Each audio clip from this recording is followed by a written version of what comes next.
Então, pessoal, vamos continuar agora com a revolta de Beekman. O que foi, né, essa revolta? O que ocorreu aí? Foi uma rebelião nativista ocorrida na cidade de São Luís, estado do Maranhão, em 1684. Se nós aqui, ó, igual está falando aqui, ó, local, Maranhão, ano de 1684. E qual foi o motivo da revolta? Vamos ler aqui. Conflito entre colonos e jesuítas devido à escravização indígena. Luta contra o monopólio da Companhia de Comércio do Maranhão. Por quê? Eles tinham uma grande insatisfação dos comerciantes, dos proprietários rurais e a população em geral com a Companhia do Comércio do Maranhão, que foi instituída por quem? Pela coroa portuguesa em 1682. Eles reclamavam do quê? Do monopólio, que eles detinham o poder só para ele, da companhia. Como aqui está falando, aqui, ó, aí a Pro está explicando um pouquinho. E como terminou tudo isso? Com a execução dos seus líderes, foram mortos. O que eles reclamavam? Os proprietários rurais, eles contestavam o quê? Os preços pelos quais a companhia pagava por seus produtos. Eles queriam pagar muito pouco pelos produtos fornecidos. Já grande parte da população maranhense estava insatisfeita com a baixa qualidade e altos preços cobrados pelos produtos manufaturados e comercializados pela companhia da região. Já os outros produtos como trigo, bacalhau e vinho, eles chegavam de outra região, né, em quantidade insuficiente e demorava muito para chegar e ainda vinham em péssimas condições para consumo. Quando chegavam para eles já estavam em situação precária. Também havia a falta de mão de obra escrava na região e os escravos que eram fornecidos pela companhia eram insuficientes para as necessidades dos proprietários rurais. Uma solução seria o quê? A escravização de indígenas. Porém, os jesuítas eram contrários a isso. Vamos continuar aqui, ó, lendo aqui esse parágrafo aqui do texto, ó. Por ser uma área pobre, muito afastada das regiões de comércio, os produtores locais não dispunham de recursos para comprar escravos africanos e passaram a utilizar o quê? Como eu já tinha falado, a mão de obra escrava indígena. Os jesuítas que trabalhavam na catequese dos indígenas opunham-se à escravização destes, o que gerou uma situação de conflito. Gerou mais o quê? Mais rebeliões. O que eles fizeram? Para resolver a situação, a metrópole fez o quê? Ela decidiu criar uma companhia de comércio que fornecesse escravos africanos para a região. Vamos subir mais um pouquinho a página aqui, ó. Aqui, ó, vamos ler aqui, ó. Porém, isso gerou mais conflitos, mais brigas, mais discussão. Por quê? Além de não fornecerem os escravos, o que aconteceu? A Companhia de Comércio do Maranhão exercia um domínio econômico em prejuízo dos colonos. Isso que gerava mais revolta. Então, assim, ó, o líder dessa revolta foi Manuel Beekman, que juntamente com outro líder, Jorge Sampaio, eles foram executados por enforcamento quando o governo dominou a revolta. E os demais envolvidos foram condenados à prisão perpétua, que nunca mais teriam a sua liberdade. Ó, aqui como mostra na imagem, ó, são as aldeias dos tapuias, que os indígenas habitavam, ó lá, junto com os jesuítas. Vamos agora passar para a próxima página.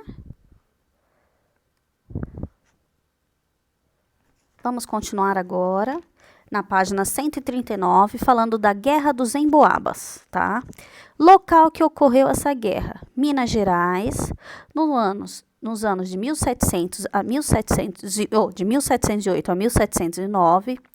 Motivo da revolta: paulistas exigiam ser os únicos a terem o direito de explorarem as minas de ouro encontradas.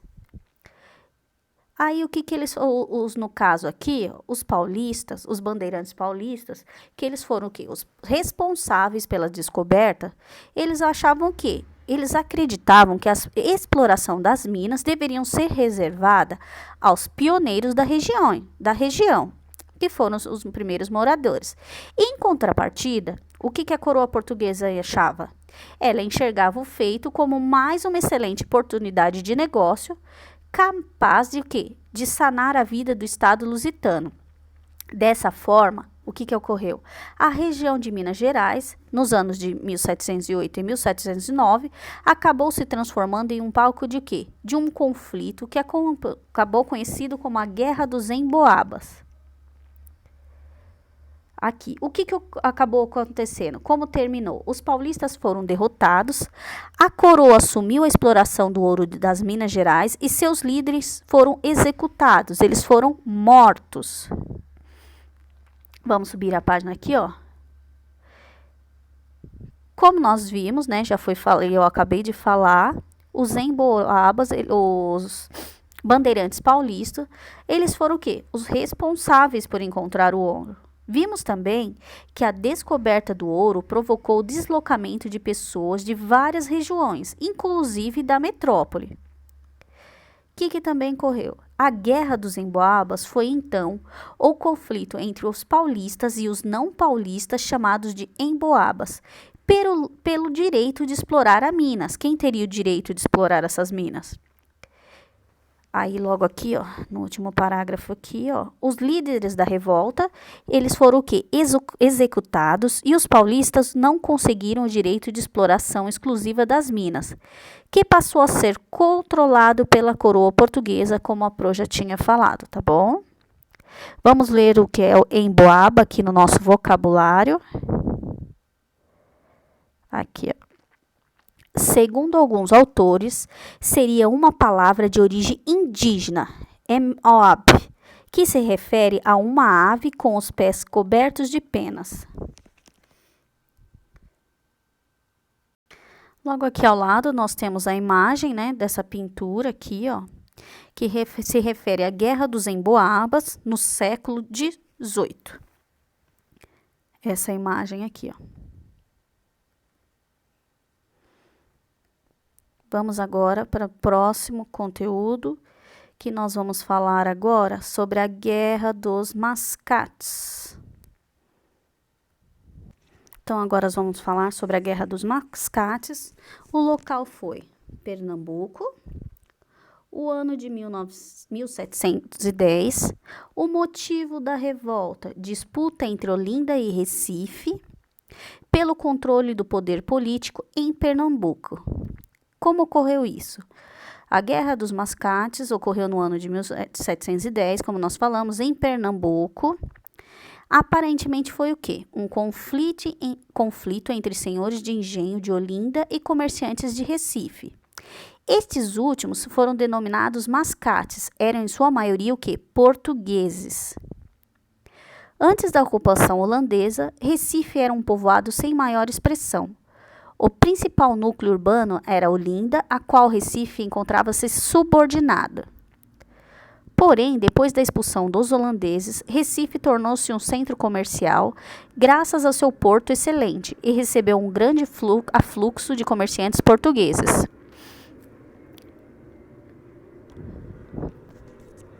Aqui, ó, vamos ler aqui um pedacinho aqui, ó. Só que antes eu vou continuar mais um pouquinho falando sobre o motivo da revolta.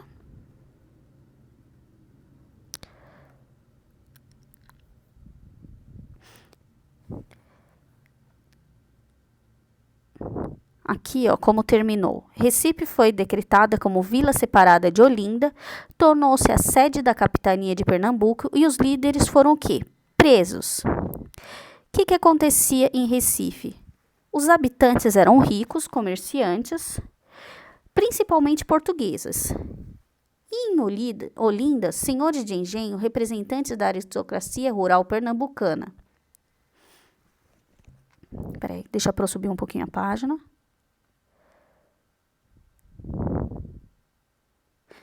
Aqui, ó, nesse parágrafo aqui, ó.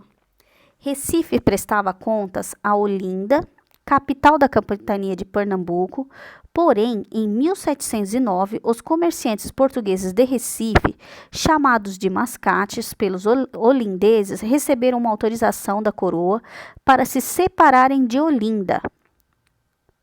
Olinda era uma cidade tradicionalmente dominada pelos senhores de engenho. E o desenvolvimento de Recife era a cidade controlada pelos comerciantes, que eram testemunha ao crescimento do comércio, cuja importância é a atividade produtiva agroindustrial açucareira, a qual se dedicavam os senhores de engenhos olindenses. Aqui, ó, vamos subir um pouco a página, aqui, ó. Espera aí, só um momento. Aqui. Os olindenses opuseram-se a isso, dando origem ao conflito. Após lutas entre as partes, Recife foi confirmada como vila separada de Olinda e passou a ser a nova sede da capitania de Pernambuco. Vamos observar a imagem aqui ao lado. Aqui, ó, essa imagem aqui, ó. É a venda no Recife. Os comerciantes portugueses de Recife eram chamados de mascates pelos habitantes de Olinda. A rivalidade entre Recife e Olinda deu origem à revolta de mascates. E o motivo fundamental da Guerra dos Mascates foi o quê? A desigualdade econômica e a crise açucareira, que foram os motivos fundamentais, tá? Vamos passar agora para o próximo, que são a próxima página 140, que é a Revolta de Vila Rica. Vamos virar a página. Só um momento.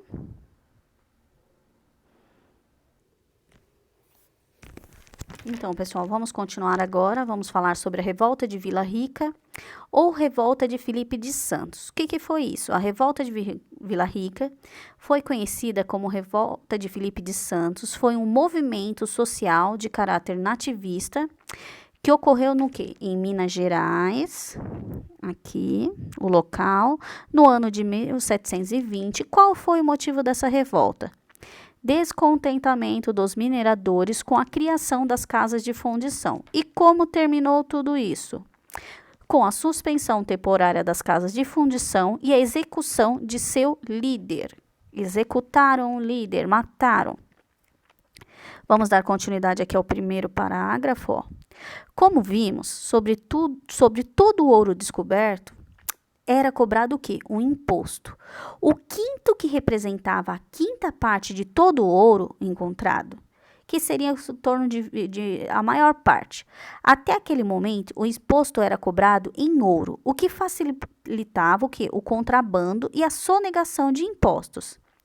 Para evitar a sonegação, o governo criou as casas de fundição, nas quais, após ser derretido, o ouro seria transformado em barras e dessas barras seria retirada a quinta parte, que nada mais era o quê?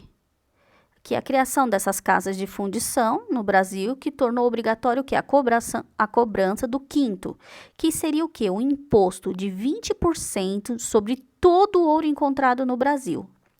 Nas casas de fundição era feita a retirada da parte devida a Portugal. O que Portugal decretou? A proibição da circulação do ouro em pó, medida para quê? Para dificultar a sonegação de impostos,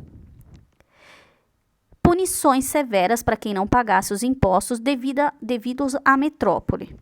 Vamos aqui, ó, descer um pouquinho aqui, vamos falar aqui, como nós já lemos aqui. Vamos para essa parte, falando sobre os mineradores. Só um momento, peraí. E o que gerou aí? Qual foram os objetivos dessa revolta? Os revoltosos, eles queriam o quê? O fim da casa de fundição. Eles também queriam a redução de vários impostos e tributos. Eles queriam o quê? O fim dos monopólios do fumo, sal, aguardente e o gado. Vamos ler agora esse pedaço aqui que a Prof falou. Os mineradores, contando com o apoio da população, que eles fizeram? Eles solicitaram por escrito a suspensão das determinações que criavam as casas de fundição. Pressionado, o governador cedeu ao pedido, mas logo que o movimento se dispersou, ordenou a prisão do líder, Filipe de Santos. Como resultado dessa revolta, a primeira casa de fundição, deixa eu só subir a página, peraí.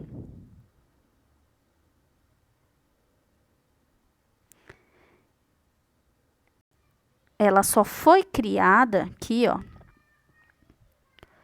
em 1725, e Filipe dos Santos foi o quê? Foi preso e executado.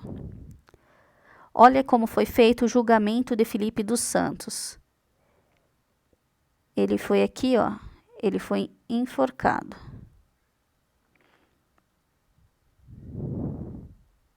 E nesse período aconteceu muitas reações, muitas consequências. Que, ó, houve forte reação da coroa portuguesa contra a revolta, que gerou o quê? A condenação de Filipe dos Santos, que gerou o quê? Na execução deles. As casas de muitos revoltosos foram queimadas pelas tropas do governo. O governo português continuou com as casas de fundição e até aumentou a fiscalização da colônia. E houve a separação da capitania de São Paulo de Minas Gerais. Tá, vamos passar agora para o próximo conteúdo aqui logo abaixo, ó, que nós vamos falar sobre a Inconfidência Mineira. Então, pessoal, vamos continuar aqui falando sobre a Inconfidência Mineira de 1789. O local que ocorreu, Minas Gerais, no ano de 1789. Qual foi o motivo da revolta? Cobrança de impostos considerados atrasados, que seriam a derrama, e condenação dos envolvidos. Os envolvidos eram condenados. Ó, a primeira Inconfidência Mineira, também conhecida como Conjuração Mineira, foi um movimento separatista que aconteceu onde? Minas Gerais, no ano de 1789. E o objetivo era o quê? Obter a independência do Brasil, relação a Portugal. O lema da Inconfidência Mineira era liberdade, ainda que tardia, mesmo que viesse tarde, mas eles queriam o quê? A liberdade. Vamos aqui no primeiro parágrafo aqui que fala, ó, que a Inconfidência Mineira foi o primeiro movimento em que surge a ideia de separação do Brasil em relação a Portugal, foi o que a Pro já tinha falado. O movimento teve início diante da insatisfação dos colonos com a cobrança da derrama. Vamos ler aqui o segundo parágrafo. A quantidade de ouro nas minas começou a diminuir a partir do ano de 1760 e com a diminuição da exploração, diminuiu-se também a arrecadação do imposto cobrado sobre o ouro, que seria o quinto, que seria 20%. A coroa entendeu que a diminuição da arrecadação do quinto devia ser ao contrabando e à sonegação de impostos. Então, por isso que os portugueses, eles dominavam, eles com o autoritarismo deles. Com o quê? Com a cobrança excessiva de impostos. Por isso que a ideia do grupo à frente do movimento era conquistar a liberdade definitiva e implantar o sistema do governo republicano em nosso país. E o que ocorria com quem não pagava os impostos? Aqueles que não pagavam eram descobertos, sofriam duras punições, podendo até ser transportados à força para a África. Com a grande extração do ouro, o que aconteceu? Começou a diminuir nas minas. Entretanto, as taxas de imposto não diminuíam, eram sempre cobradas a mais. O governo de Portugal criou então uma lei chamada de derrama. O que foi a derrama? A lei da derrama era o quê? Decretava o quê? Que cada região de extração de ouro deveria pagar 100 arrobas de ouro, cerca de 1.500 quilos por ano, para Portugal. Quando esta meta não era atingida, soldados da coroa invadiam as casas das famílias para confiscar seus pertences até que o valor devido fosse completado. O custo de vida aumentava cada vez mais em toda a região, pois toda compra de mercadoria ocorria a prazo e com ouro. Desta forma, Os que detinham o monopólio do metal ficaram cada vez mais endividados. E aí, o que aconteceu com isso? Eles deixaram de fazer os pagamentos aos comerciantes, agricultores e traficantes de escravos que também foram arrastados para a crise. Aí aqui, ó, vamos continuar nesse parágrafo aqui logo abaixo, ó. Para voltar a ter os rendimentos anteriores, a coroa instituiu a derrama, que foi o que eu acabei de ler para vocês. A cobrança de impostos considerados atrasados. Diferentemente do quinto, que só era pago pelos mineradores, a derrama seria cobrada de todos os colonos, sendo eles mineradores ou não. Aí, o que aconteceu com isso? Alguns intelectuais, fazendeiros, militares e alguns donos de minas, considerados o quê? A elite brasileiras, que detinham o poder, sob a influência das ideias de liberdade que vinham do iluminismo europeu, se juntaram para o quê? Procurar uma resolução definitiva para a situação de conquistar a independência do Brasil. Tá? Vamos virar para a próxima página aqui para continuar. Só um momento, vamos aqui, ó. Foi o que a Pro já tinha falado, vamos ler novamente, que é aqui, ó. Que os líderes do movimento decidiram que a revolta deveria ocorrer no dia da cobrança da derrama, pois acreditavam contar com o apoio de parte da população, também revoltada com a cobrança. A intenção dos líderes era prender os representantes da coroa e declararem a independência do Brasil. Porém, o que ocorreu? Antes do dia da cobrança, Joaquim Silvério dos Reis denunciou o plano de revolta em troca de perdão de suas dívidas. Ele traiu. Ele foi um traidor. Vou subir a página. Sabendo da situação, o governador declarou a suspensão da derrama e a prisão dos envolvidos. Dentre os líderes da Inconfidência, quem estava junto? Joaquim José da Silva Xavier, o nosso famoso Tiradentes, que assumiu toda a responsabilidade pela revolta e foi condenado à morte por enforcamento. Seu corpo foi esquartejado, ficando sua cabeça exposta em Vila Rica e seus membros espalhados em postes no caminho entre Minas Gerais e Rio de Janeiro, para servir de exemplo à população. Vamos observar a imagem aqui ao lado, ó. José Watts Rodrigues Alfere, Joaquim José da Silva Xavier, o nosso famoso Tiradentes, em 1914.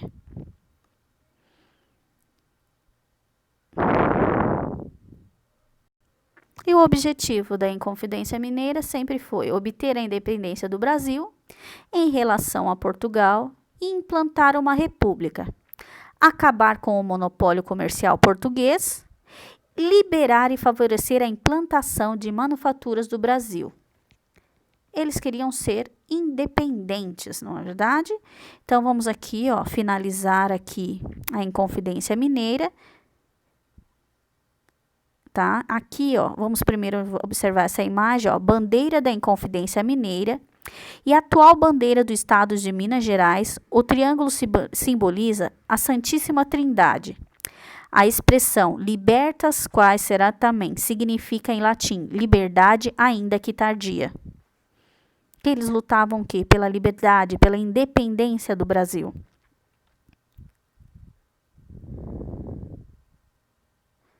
Pessoal, vamos finalizar esse vídeo. Vou fazer outro vídeo com os outros conteúdos restantes, tá bom?